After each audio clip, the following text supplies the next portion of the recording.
কি খবৰ তোমালোকৰ? আশা কৰিছোঁ তোমালোক সকলো ভালে আছা। বহুকেইজন ষ্টুডেণ্টে সুধি আছিলে যে ছাৰ ক্লাছ 7 2026 চনৰ এনুৱেল এক্সামৰ ইংলিছৰ কুৱেশ্যন পেপাৰ লাগে। এই কুৱেশ্যন পেপাৰখন তোমালোকৰ বাবে লৈ আহিছোঁ।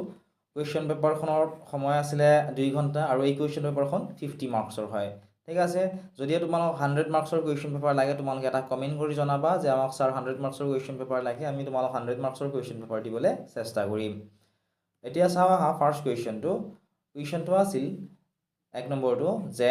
Choose the right alternatives from the following questions. অৰ্থাৎ ইয়াতে কেইটা প্ৰশ্ন দিছে, 10টা প্ৰশ্ন দিছে। চোৱা,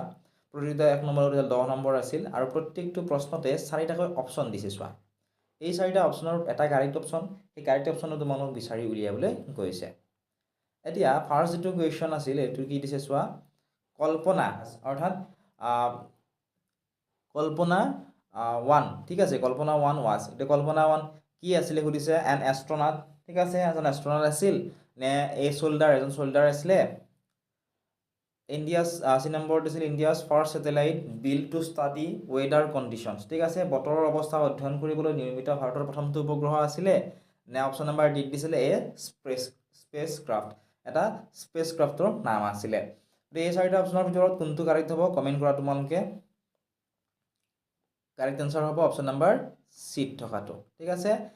এইটো কি আছিলে, Kalpana 1 India's first satellite build to study weather conditions, ঠিক আছে। গতিকে কল্পনা 1 আছিল ভাৰতৰ দ্বাৰা বতৰ বিজ্ঞান সম্পৰ্কীয় তথ্য সংগ্ৰহৰ বাবে উৎক্ষেপণ কৰা প্ৰথমটো উপগ্ৰহ, ঠিক আছে। আৰু ইয়াৰে পূৰ্বৰ যিটো নাম, ইয়াৰে পূৰ্বৰ নামটো আছিলে মেটছেট, ঠিক আছে, METSAT আছিলে। আৰু ইয়াক 2002 চনৰ ছেপ্টেম্বৰ মাহৰ 12 তাৰিখে উৎক্ষেপণ কৰা হৈছিল। আৰু তাৰপিছত 2003 চনত যেতিয়া কলম্বিয়া মহাকাশযোগত নিহত হৈছিল ভাৰতীয় মূলৰ মহাকাশচাৰী কল্পনা চাওলা, তেওঁৰ সন্মানতে এই উপগ্ৰহটোৰ পুনৰ নামকৰণ কৰা হৈছিলে। আশা কৰিছোঁ ধুনীয়াকৈ তোমালোকে প্ৰথমটো বুজি পালা। এতিয়া নেক্সট কুৱেশ্যনটো তোমালোকে চোৱা, 2 নম্বৰটো কুৱেশ্যনটো আছিল the name of the king mention in the lesson A child's beauty is. কি কৈছে, the name of the king, সেই ৰজনৰ নাম সুধিছে, mention in the lesson A child's beauty is. এই চাইল্ড বিউটি যিটো লেশ্যন আছিল, সেই এই চাইল্ড বিউটি লেশ্যনটোত যিজন কিঙৰ নাম মেনশ্যন কৰা হৈছিল তেওঁৰ নামটো কি আছিলে সুধিছে। অপশ্যন চোৱা, এত আছিলে আকবৰ, বিত আছিলে বীৰবল, চিত আছিলে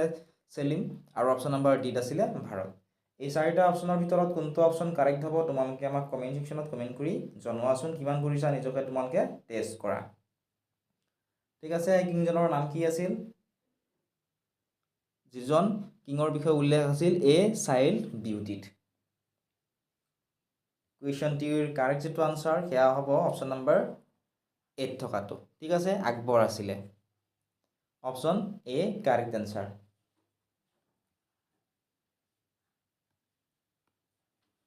এতিয়া নেক্সট তোমালোকে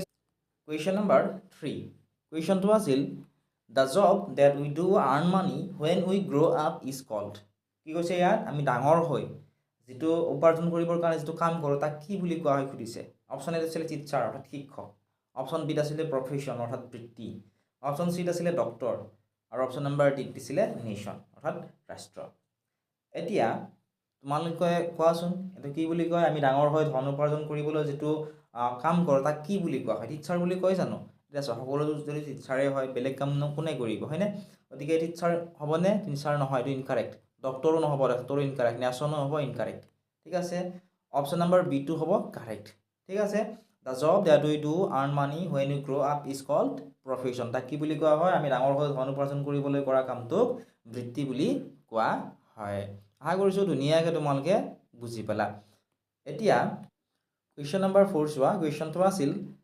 the poet of the poem the daffodils is, ঠিক আছে। দ্য পয়েট মানে হৈছে কবি, অফ দ্য পয়েম কবিতাটোৰ কবিজনৰ নাম সুধিছে, দ্য ডেফোডিলছ ইজ অৰ্থাৎ দ্য ডেফোডিলছ নামৰ যিটো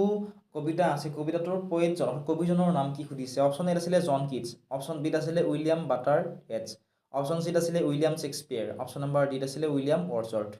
এই 4টা অপশ্যনৰ ভিতৰত কোনটো অপশ্যন কাৰেক্ট হ'ব তোমালোকে কমেণ্ট ছেকশ্যনত কমেণ্ট কৰি জনোৱাচোন। কিমান কৰিছা নিজকে তোমালোকে টেষ্ট কৰা। কি সুধিছে, ডেফোডিলছ নামৰ যিটো পয়েম আছিল পয়েমটোৰ পয়েটজন কবিজনৰ নাম কি সুধিছে, কমেণ্ট কৰা তোমালোকে। কুৱেশ্যনটিৰ কাৰেক্ট যিটো আনচাৰ সেয়া হ'ব অপশ্যন নম্বৰ ডিত থকাটো উইলিয়াম ৱৰ্ডছৱৰ্থ হৈছিলে দ্য ডেফোডিলছ নামৰ পয়েমটোৰ প্ৰয়োজনৰ নাম ঠিক আছে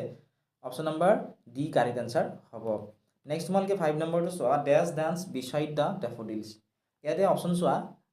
এ cloud option B the waves option C the poet option number ডিত আছিলে এ ষ্টাৰ এই চাৰিটা অপশ্যনৰ ভিতৰত এই যিখিনি খালী ঠাই আছে খালী ঠাইখিনিত কোনটো অপশ্যন কাৰেক্ট হ'ব তোমালোকে আমাক জনোৱা আমাক কি সুধিছে dash dance beside the daffodils ইয়াৰ কাৰেক্ট আনচাৰ কি হ'ব ইয়াৰ আনচাৰ তোমালোক মই কৈ নিদিওঁ তোমালোকে আমাক কমেণ্ট ছেকশ্যনত কমেণ্ট কৰি জনাবা ঠিক আছে নোৱাৰিলে কমেণ্ট ছেকশ্যন চেক কৰিবা তাত তোমালোকক ইয়াৰ আনচাৰটো আমি দি দিম লগতে বহুতো ছাত্ৰ ছাত্ৰীয়ে আমাক কুৱেশ্যন পেপাৰবোৰ সুধি থাকে কুৱেশ্যন পেপাৰবোৰ সকলো ছাত্ৰ ছাত্ৰীকে এজন এজনকৈ দি থকাটো সম্ভৱ নহয় গতিকে তোমালোকৰ বাবে আমাৰ যিটো এপ আছে এপত কুৱেশ্যন পেপাৰসমূহ ফ্ৰী দি থোৱা আছে তাত তোমালোকে ডাউনলোড কৰি লোৱা ডেছক্ৰিপশ্যন আৰু কমেণ্ট ছেকশ্যনত লিংকটো পাবা কুৱেশ্যন পেপাৰ যিবোৰ আছে গোটেইবোৰ ফ্ৰীত পাবা আৰু যদি ক্লাছ কৰিব বিচৰা তোমালোকে আমাৰ পেইড কোৰ্ছো ল'ব পাৰিবা অধিক জানিবলৈ ডেছক্ৰিপশ্যনত হোৱাটছআপ নম্বৰ দিয়া আছে তাত তোমালোকে আমাক মেছেজ কৰি সুধিবা নেক্সট তোমালোকে 6 নম্বৰটো চোৱা she is dash European lady ইয়াতে চোৱা অপশ্যন এত আছিলে দা অপশ্যন বিত আছিলে এ অপশ্যন চিত আছিলে এন আৰু অপশ্যন নম্বৰ ডিত দিয়া আছিলে নাম এই চাৰিটা অপশ্যনৰ ভিতৰত কোনটো অপশ্যন কাৰেক্ট হ'ব তো গ্ৰামাৰৰ কুৱেশ্যন হয়নে কি দিছে she is dash European lady ইয়াতে দা হ'ব এ হ'ব এন হ'ব নে নান অৰ্থাৎ নান মানে হৈছে এটাও নহয় ঠিক আছে যিকেইটা অপশ্যন দিয়া আছে ইয়াৰ এটাও নহয় কোনটো কাৰেক্ট হ'ব কমেণ্ট কৰা she is dash European lady ইয়াতে হ'ব এতিয়া চোৱা সাধাৰণতে আমি গ্ৰামাৰৰ যেতিয়া তোমাক ক্লাছ কৰাইছিলোঁ তাত তোমালোকে পাইছিলা যে ভাৱেল অৰ্থাৎ এ ই আই অ' ইউ যদি থাকে তেতিয়াহ'লে কি বহে এন বহে ইয়াত চোৱাচোন ই আছে হয়নে আমি সাধাৰণ যিবোৰ নিয়ম আছিল এ ই আই অ' ইবেগেইটা ভাৱেল আছিলে এই পাঁচটা ভাৱেলৰ আগত সাধাৰণতে কি বহে এন বহে কিন্তু ইয়াতে যদি তোমালোকে এন বহুৱা এইটো তোমালোকৰ কি হ'ব ভুল হ'ব কিহৰ কাৰণে ইউৰোপিয়ান যিটো শব্দ আছে এইটো শব্দ যদিও ভাৱেলেৰে আৰম্ভ হৈছে ঠিক আছে ইয়াৰ উচ্চাৰণটো কি হয় ব্যঞ্জন বৰ্ণৰ নিচিনা অৰ্থাৎ কনসনেণ্ট ঠিক আছে ভাৱেল মানে কোনকেইটা চোৱা এই তোমালোকে এ বি চি ডি এই পাঁচটাটো কি হয় ভাৱেল বাকী যিকেইটা ৰৈ গ'ল এইকেইটা কনসনেণ্ট বুলি কোৱা হয় ঠিক আছে যেনে বি চি এইকেইটা যে ৰৈ গ'ল এইকেইটা কি বুলি কয় কনসনেণ্ট গতিকে ইউৰোপিয়ান যিটো আছে ইউৰোপিয়ান এইটো তোমালোকে ৱাৰ্ডটো উচ্চাৰণ কৰি চোৱাচোন এইটোৰ উচ্চাৰণটো কেনেকুৱা নিচিনা হয় কনসনেণ্টৰ নিচিনা হয় ঠিক আছে ইউৰোপিয়ান ৱাই উচ্চাৰণ নিচিনা ইউৰোপিয়ান ৱাই চোৱা ৱাইৰ নিচিনা উচ্চাৰণ হয় ৱাইৰ দৰে শুনা যায় হয়নে সেইকাৰণে ইয়াৰে কাৰেক্ট আনচাৰ হ'ব অপশ্যন নম্বৰ এটো আশা কৰিছোঁ ধুনীয়াকৈ তোমালোকে বুজি পালা আৰু 90% ষ্টুডেণ্টে এই কুৱেশ্যনটো পৰীক্ষাত ভুল কৰে ঠিক আছে কাৰণ গ্ৰামাৰত যিহেতু দিয়া থাকে ধুনীয়াকৈ সেইমতে লিখি থৈ আহে এন হ'ব বুলি কিন্তু কাৰেক্ট আনচাৰ হ'ব এ এতিয়া নেক্সট কুৱেশ্যনটি তোমালোকে চোৱাচোন কুৱেশ্যনটি আছিল এতিয়া নেক্সট কুৱেশ্যনটি চোৱা কুৱেশ্যনটি আছিল এ পাৰ্চন হু ৰিপেয়াৰ্ছ শ্বুজ ইজ কল্ড ঠিক আছে এই পাৰ্চন অৰ্থাৎ এজন মানুহ যিয়ে কি কৰে শ্বু ৰিপেয়াৰ কৰে ঠিক আছে হু ৰিপেয়াৰ্ছ শ্বুজ ইজ কল্ড যে শ্বু অৰ্থাৎ জোতা ৰিপেয়াৰ কৰে ঠিক আছে জোতা যিয়ে ভাল কৰে মেৰামতি কৰে তাক কি কৈ সুধিছে অপশ্যন এত আছিলে পাইলট অপশ্যন বিত আছিলে বাটচাৰ অপশ্যন নম্বৰ চিত আছিলে কবলাৰ অপশ্যন নম্বৰ ডিত আছিলে প্লাম্বাৰ এই চাৰিটা অপশ্যনৰ ভিতৰত কাৰেক্ট আনচাৰ কোনটো হ'ব কমেণ্ট কৰা তোমালোকে এ পাৰ্চন হু ৰিপেয়াৰ্ছ শ্বুজ ইজ কল্ড এজন মানুহ যিয়ে জোতা মেৰামতি কৰে তেওঁক কি বুলি কোৱা হয় এতিয়া চোৱা প্ৰথমটো হৈছে অপশ্যন কি দিছে পাইলট হ'ব জানো পাইলট নহয় কাৰণ পাইলটে কি কৰে বিমান উৰায় ঠিক আছে নেক্সট কি দিয়া আছিলে বাটচাৰ দিয়া আছিলে ঠিক আছে বাটচাৰ কাক কয় যে মাংস কাটে গতিকে এইটো হ'ব জানো নহয় মাংস কটা মানুহক BUTCHER বুলি কোৱা হয় নেক্সট ডি নম্বৰত কি দিছে প্লাম্বাৰ কি কৰে পাইপ মেৰামতি কৰে হয় না ঘৰত যদি কিবা পাইপ আদিবোৰ কিবা বেয়া হৈ থাকে তেতিয়া প্লাম্বাৰে মেৰামতি কৰে অপশ্যন নম্বৰ চি কাৰেক্ট হ'ব অপশ্যন চিত কি দিছিলে কবলাৰ দিছে কবলাৰ কাক কয় যিয়ে জোতা মেৰামতি কৰে গতিকে অপশ্যন চি কাৰেক্ট আনচাৰ হ'ব ঠিক আছে এতিয়া চোৱা তোমালোকে নেক্সট কুৱেশ্যনটো আছিল 8 number she says I am a teacher here the reporting verb is কি কৈছে চি চেইজ তাই কৈছিল আই এম এ টিচাৰ যে মই এগৰাকী শিক্ষয়িত্ৰী ইয়াত কৈছে হিয়াৰ দ্য ৰিপৰ্টিং ভাৰ্ব ইয়াত ৰিপৰ্টিং ভাৰ্ব কোনটো সুধিছে অপশ্যন এ আছিলে চেইজ অপশ্যন বিত আছিলে এম অপশ্যন চিত আছিলে টিচাৰ আৰু অপশ্যন নম্বৰ ডিত আছিলে চি কাৰেক্ট আনচাৰ কি হ'ব কাৰেক্ট আনচাৰ হ'ব অপশ্যন নম্বৰ 8 থকাটো চেইজ হ'ব কিহৰ কাৰণে চেইজ হ'ব কাৰণ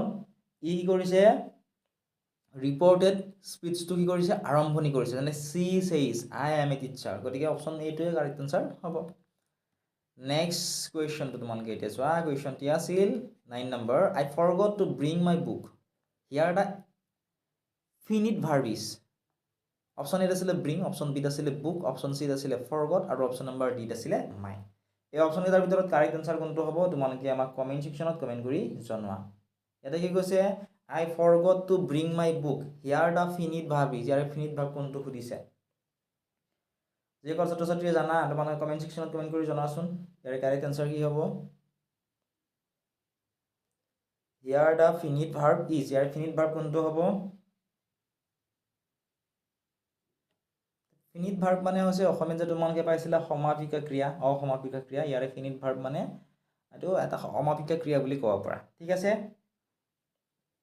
গতিকে ইয়াতে ফৰগট হ'ব correct answer option number C2 next question তোমালোকে চোৱা কুৱেশ্যন নম্বৰ 10 কুৱেশ্যনটো আছিল এতিয়া চোৱা নেক্সট কুৱেশ্যনটো কুৱেশ্যন নম্বৰ 10 কুৱেশ্যনটি আছিল if it rains we would not have the maths here the main clause is এটা মেইন ক্লজ কোনটো হ'ব সুধিছে অপশ্যনবোৰলৈ মন কৰা অপশ্যন এত আছিলে দ্য মেথছ অপশ্যন বিত আছিলে ইফ ইট অপশ্যন চিত আছিলে উই ৱণ্ট অপশ্যন নম্বৰ ডিত আছিলে উই ৱণ্ট হেভ দ্য মেথছ ইয়াতে অপশ্যন নম্বৰ ডিটো হ'ব কাৰেক্ট এনচাৰ কিহৰ কাৰণে কাৰেক্ট হ'ব কাৰণ উই ৱণ্ট হেভ দ্য মেথছ অংশটো হ'ল মূল খণ্ড বাক্য ঠিক আছে কাৰণ ই অকলে এটা সম্পূৰ্ণ বাক্য হৈছে চোৱাচোন উই ৱণ্ট হেভ দ্য মেথছ ঠিক আছে সেইকাৰণে ইয়াতে মেইন ক্লজ যিটো আছে এইটো অপশ্যন নম্বৰ ডি থকাটোৱে হ'ব আশা কৰিছোঁ ধুনীয়াকৈ তোমালোকে বুজি পালা যদি বুজি পাইছা তোমালোকে ভিডিঅ'টো লাইক কৰি দিয়া লগতে তোমাৰ বন্ধু বান্ধৱীসকলৰ লগতো শ্বেয়াৰ কৰি দিয়া ষ্টুডেণ্টছ এতিয়া তোমালোকে কুৱেশ্যন নম্বৰ 2 চোৱা কুৱেশ্যন নম্বৰ 2ত কি দিছে আনচাৰ দ্য ফলোইং কুৱেশ্যনছ আৰু তলত দিয়া প্ৰশ্নকেইটাৰ উত্তৰ দিব দিছে লগতে তোমালোকে তোমালোকৰ লগত যদি কুৱেশ্যন পেপাৰবোৰ আছে তেতিয়াহ'লে তোমালোকে আমাৰ এই নাম্বাৰটো লৈ লোৱা 9954174571 এই নাম্বাৰটোত তোমালোকে আমাক কুৱেশ্যন পেপাৰবোৰ পঠিয়াই দিবা ঠিক আছে যাতে তোমালোকৰ লগতে আন আন ছাত্ৰ ছাত্ৰীসকলৰো সুবিধা হয় প্ৰথম প্ৰশ্নটো আছিল হুৱেৰ ইজ ধুনু ফ্ৰম অৰ্থাৎ তোমালোকে পাত্ৰিত যে পাইছিলা ধনুৰ বিষয়ে ধনু ক'ৰ আছিলে সুধিছে অৰ্থাৎ ক'ৰ বাসিন্দা আছিল সুধিছে who made the film village Rockstar আৰু ভিলেজ ৰকষ্টাৰ নামৰ যিখন ফিল্ম আছিলে ফিল্মখন কোনে লিখিছিলে সেইটো তোমালোকক সুধিছে ঠিক আছে তোমালোকক পাৰ্টটো যেতিয়া বুজাই দিছিলোঁ তাত তোমালোকক ধুনীয়াকৈ ইয়াৰ আনচাৰবোৰো দি দিছিলোঁ একেবাৰে ইজি কুৱেশ্যন হয় যিহেতু আমাক সুধিছে হুৱেৰ ইজ ধনু ফ্ৰম অৰ্থাৎ ধনু ক'ৰ হয় অৰ্থাৎ ধনু ক'ৰ বাসিন্দা ঠিক আছে কোনটো অঞ্চলৰ বা কোনখন ঠাইৰ সেইটো লিখিব দিছে গতিকে তোমালোকক মই কৈ দিছোঁ তোমালোকে নিজে লিখি ল'বা Dhanu is from the village of Kalardia in Assam ঠিক আছে অসমৰ কালাৰদিয়া নামৰ এখন ভিলেজ আছে গাঁও আছে এই গাঁওখনত ধনু বাসিন্দা আছিল নেক্সট সুধিছে who made the film village Rockstar নিশ্চয় তোমালোকে ইয়াৰ আনচাৰটো জানাই একেবাৰে ইজি হয় ঠিক আছে কাৰেক্ট আনচাৰ কি হ'ব ৰীমা দাস এতিয়া লিখিবা Rima Das made the film village rockstar Rima দাসে ভিলেজ ৰকষ্টাৰ নামৰ যিখন ফিল্ম আছিল এইখন লিখিছিলে ঠিক আছে বা ৰিলিজ কৰিছিলে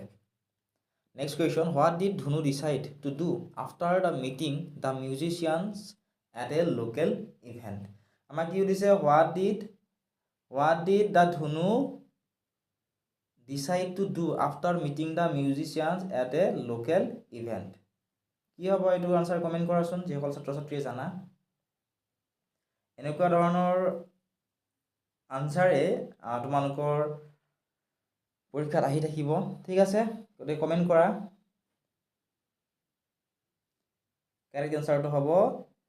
ধনু decides to form her own band with her friends ঠিক আছে তোমালোকে অলপমান চোৱা ইংলিছৰ বা যিকোনো প্ৰশ্নৰ উত্তৰ তোমালোকৰ যিজন স্কুলৰ ছাৰ আছে তেওঁ তোমালোকক বেলেগ কৈ দিব পাৰে বা আমি কৈ দিওঁতো তোমালোকৰ অলপমান বেলেগ হ'ব পাৰে ঠিক আছে নেক্সট তোমালোকে চোৱা C number why did not Birbal bring any child বীৰবলে কিয় এজনো চাইল্ড তালৈকে লৈ অনা নাছিলে ঠিক আছে শিশু তালৈকে লৈ অহা নাছিলে গতিকে আনচাৰটো তোমালোকে লিখিবা যে বীৰবল ফাউণ্ড এ চাইল্ড ইয়াৰ আনচাৰটো এনেকৈ লিখিলে নহ'ব তোমালোকে অন্য ধৰণে লিখিব লাগিব তোমালোকে লিখিবা আমাক যিহেতু সুধিছে যে বীৰবলে কোনো শিশু কিয় লৈ অহা নাছিলে যিহেতু লৈ আহিবলৈ গৈছিল যিজন আটাইতকৈ ভাল বা ধুনীয়া শিশু ঠিক আছে তোমালোকে লিখিবা Birbal did not bring any child because the mother of the child refused him bring her child to the court এনেকৈ লিখিব পাৰা ঠিক আছে নেক্সট কুৱেশ্যন আছিল what was the Kalpana Chawla's dream Kalpana চাওলাৰ সপোন কি আছিলে কি সপোন আছিলে কল্পনা চাওলাৰ সেইটো সুধিছে what was the Kalpana Chawla's dream বহুত বেছি ইম্পৰ্টেণ্ট কুৱেশ্যন হয় কাৰণ কল্পনা চাওলাৰ ৰিলেটেড কুৱেশ্যন তোমালোকৰ আহিবই তোমালোকে ধুনীয়াকৈ চাবা কল্পনা চাওলাৰ বিষয়ে what was Kalpana Chawla's dream why did she go' to the United State of America আৰু তাই কিয় অৰ্থাৎ কল্পনা চাওলাই কিয় ইউনাইটেড ষ্টেট অফ আমেৰিকালৈ গৈছিলে অৰ্থাৎ আমেৰিকা যুক্তৰাষ্ট্ৰলৈ গৈছিলে ঠিক আছে ইয়াৰে আনসাৰটো তোমালোকে লিখিব লাগিব এনেধৰণে তোমালোকে লিখিবা যে Kalpana Chawla's dream was to become an astronaut and travel to space ঠিক আছে নেক্সট তোমালোকে যেটো সুধিছিল যে হোৱাই did she go' to the United states of America তাই কিয় ইউনাইটেড ষ্টেট অফ আমেৰিকালৈ গৈছিল গতিকে তোমালোকে লিখিব পাৰা She moved to the United States in 1982 to pursue higher education, specially a master degree in aerospace engineering. ঠিক আছে এনেধৰণে তোমালোকে লিখিব পাৰা নেক্সট তোমালোকে চোৱা ই নম্বৰটো হাউ ডিড কল্পনা চাওলা ডাই অৰ্থাৎ কল্পনা চাওলাৰ মৃত্যু কেনেকৈ হৈছিল এইখিনি সুধিছে যিকেইটা লং কুৱেশ্যন আছে ইয়াত যিহেতু তোমালোক লিখি দিয়াটো অসম্ভৱ গতিকে তোমালোকে আমাৰ এপত আনচাৰসমূহ পাবা যদি এপটো ডাউনলোড কৰা নাই তোমালোকে ডাউনলোড কৰি ল'বলৈ নাপাহৰিবা ঠিক আছে অনলাইন ক্লাছত তোমালোকে সম্পূৰ্ণ আনচাৰখিনি পাই যাবা Question number 3 dice fill up the gaps of the following lines from the poem. ঠিক আছে ইয়াত দা দাফুলিছ নম্বৰ যেটো poem আছিল কবিতাটোৰ পৰা কেইখাৰিমান বাক্য দিছে ঠিক আছে poemটোৰ পৰা কেইটামান বাক্য দিছে আৰু তোমালোকে যদি মন কৰা ইয়াতে খালি ঠাইবোৰ দি থোৱা আছে চোৱাচোন এই খালি ঠাইবোৰ তোমালোকক পূৰ কৰিবলৈ কৈছে গতিকে তোমালোকে কি কৰিব লাগিব ইয়াৰ বাবে তোমালোকৰ মনত ৰব লাগিব দাফুলিছ নম্বৰ যেটো poem আছিল মুখস্থ থাকিব লাগিব তেতিয়াহে তোমালোকে পাৰিবা ঠিক আছে তোমালোকে নিশ্চয় তোমালোকে জানাই গতিকে এইখিনি তোমালোকে লিখি ল'ব পাৰিবা কিতাপতো ধুনীয়াকৈ দি থোৱা আছে ঠিক আছে এতিয়া নেক্সট তোমালোকে চোৱা কোৱেশ্চন নম্বৰ 4 কোৱেশ্চন নম্বৰ 4 দিছিল choose the correct preposition and complete the sentences অৰ্থাৎ কাৰেক্ট প্ৰিপজিচনটো চুজ কৰিব দিছে ইয়াত তোমালোকে প্ৰশ্নত মন কৰা ইয়াত তিনিটাকৈ অপচন দিয়া আছে আৰু ইয়াতে খালী ঠাই দি থোৱা আছে এই খালী ঠাইত এই তিনিটা অপচনৰ ভিতৰত কোনটো অপচন হ'ব তোমালোক সুধিছে ঠিক আছে গতিকে চেষ্টা কৰা তোমালোকে ফাৰ্ষ্টটো কি দিছে চোৱা এই নম্বৰটো ইয়াতে আমাক দিছিল যে they formed a line dash shore of a bay ইয়াতে কি হ'ব কাৰেক্ট আনসাৰ এটা beneath দিছিলে along দিছিলে আৰু for দিছিলে এটা কাৰেক্ট আনসাৰ হ'ব along ঠিক আছে মই লিখি দিছো তোমালোকক a l o n g next B number দিছিল he would often lie dash his clothes ইয়াতে in on আৰু by আছে ইয়াতে কি হ'ব on হ'ব ঠিক আছে on his next C number clouds float dash hills and valleys ইয়াতে on over আৰু by আছে এই তিনিটা অপচনৰ ভিতৰত হ'ব over cloud float over hills and valleys দুই নম্বৰ দিছিল the daffodils bloomed dash a lake ইয়াতে কি হ'ব the daffodils bloomed beside হ'ব b e s i d e beside a lake ঠিক আছে আশা কৰিছো ধুনীয়াকৈ তোমালোকে এইখিনি পাৰিলা নেক্সট তোমালোকে চোৱা কোৱেশ্চন নম্বৰ 5 কোৱেশ্চনটো দিছিল right the opposite words of opposite word মানে নিশ্চয় জানাই তোমালোকে বিপৰীত শব্দ লিখিব দিছে ঠিক আছে অপজিট ৱৰ্ডক চোৱা এন্টনিমছ বুলিও কোৱা হয় ঠিক আছে তোমালোকৰ এন্টনিমছ বুলিও থাকিব পাৰে ঠিক আছে কেতিয়াবা a n t o n y m s তোমালোকে মনত ৰাখিবা এন্টনিমছ মানে হৈছে অপজিট ৱৰ্ড তোমালোকক লিখিবলৈ দিছে ঠিক আছে বহুতো ছাত্ৰ ছাত্ৰী এন্টনিম বুলি দিলে পৰীক্ষাত নিলিখে ঠিক আছে জনাৰ পিছতো আনসাৰটো নিলিখে গতিকে তোমালোকে এইটো মনত ৰাখিবলৈ চেষ্টা কৰিবা এতিয়া যেহেতু আমাক ইয়াতে কৈছে যে অপজিট ৱৰ্ড লিখিব দিছে অৰ্থাৎ বিপৰীত শব্দ লিখিবলৈ দিছে হেটৰ বিপৰীত কি হ'ব হেট মানে কি হয় ঘৃণা কৰা হেটৰ বিপৰীত কি হ'ব লাভ হ'ব এল ভি ভাল পোৱা হয়নে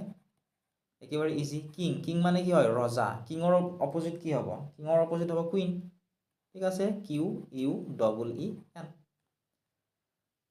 আশা কৰিছোঁ ধুনীয়াকৈ বুজি পালা নেক্সট দিছে ৰাইট দা সাইনোনিম অফ বা চিনোনিম অফ ঠিক আছে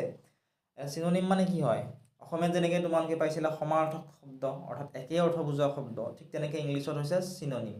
গতিকে চিনোনিম কি হ'ব সুধিছে তোমালোকক কি হ'ব তোমালোকে কমেণ্ট কৰাচোন হেপিৰ চিনোনিম কি হ'ব আৰু আগলিৰ চিনোনিম কি হ'ব ঠিক আছে হেপি মানে কি হয় সুখী হয়নে হেপি যেনে আই এম হেপি অৰ্থাৎ মই সুখী এতিয়া হেপিৰ চিনোনিম কি হ'ব সুধিছে হেপিৰ চিনোনিম কি হ'ব কমেণ্ট কৰাচোন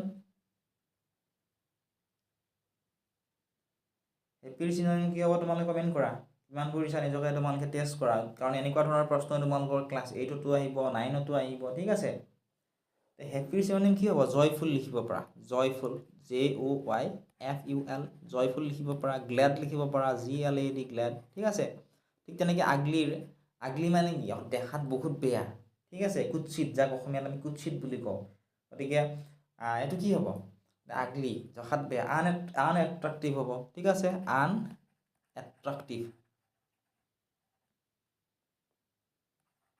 আনএট্ৰাক্টিভ মানে কি আমি চোৱা এট্ৰাক্টিভ মানে কি এট্ৰাকশ্যন হোৱা অৰ্থাৎ ভাল লগা ঠিক আছে গতিকে আনএট্ৰাক্টিভ মানে কি আগলি অৰ্থাৎ যিটো বস্তু তোমাৰ ভাল নালাগে সেইটো দেখিবলৈ আমি বেয়া পাওঁ হয়নে সেইটোকে আমি কি কৰোঁ বেয়া পাওঁ অৰ্থাৎ ঘৃণা কৰোঁ এনেকুৱা ধৰণৰ ঠিক আছে আনএট্ৰাক্টিভ লিখিব পাৰা আৰু এটা লিখিব পাৰা আনচাইটলি লিখিব পাৰা আশা কৰিছোঁ বুজি পালা নেক্সট আমি 7 নম্বৰ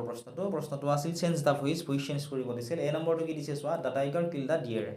টাইগাৰ মানে হৈছে বাঘ কিল দ্য ডিয়েৰ মানে হৈছে হৰিণা অৰ্থাৎ বাঘটোৱে হৰিণাটোক কি কৰিলে মাৰি পেলালে ঠিক আছে এইটো কি কৰিব দিছে ভইচ চেঞ্জ কৰিব দিছে ঠিক আছে এইটো পেচিভ ভইচত যদি আমি লিখোঁ আমি কি লিখিব লাগিব মই ইয়াত লিখি দিছোঁ তোমালোকক ঠিক আছে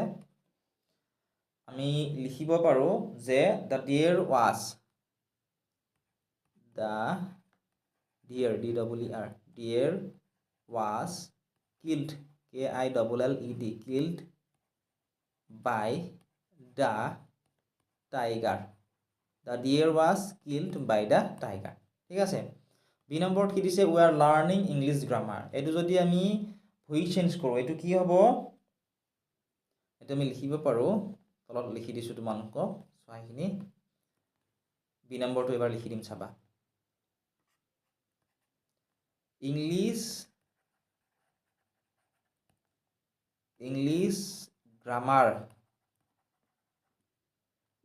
grammar is being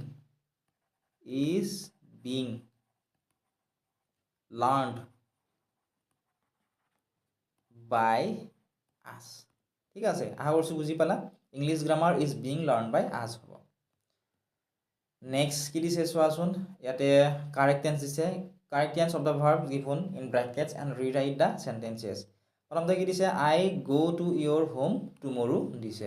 ইয়াতে যিহেতু চোৱা টুমৰো বুলি আছে টুমৰো মানে কি হয় অহাকালি গতিকে আই উইল হ'ব ঠিক আছে আই উইল মই ইয়াত লিখি দিছোঁ আৰু তোমালোকে যেতিয়া বাক্যটো লিখিবা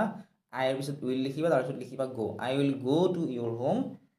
টুমৰো ঠিক আছে এইটো ফিউচাৰ টেন্সত হৈ গ'ল next B number he come to our house য়েষ্টাৰডে মানে কি যোৱাকালি আহিছিল হি কাম টু আৱাৰ হাউচ তেওঁ যোৱাকালি আমাৰ ঘৰলৈ আহিছিলে গতিকে ইয়াতে কাম হ'ব কামৰ ঠাইত কি হ'ব কেম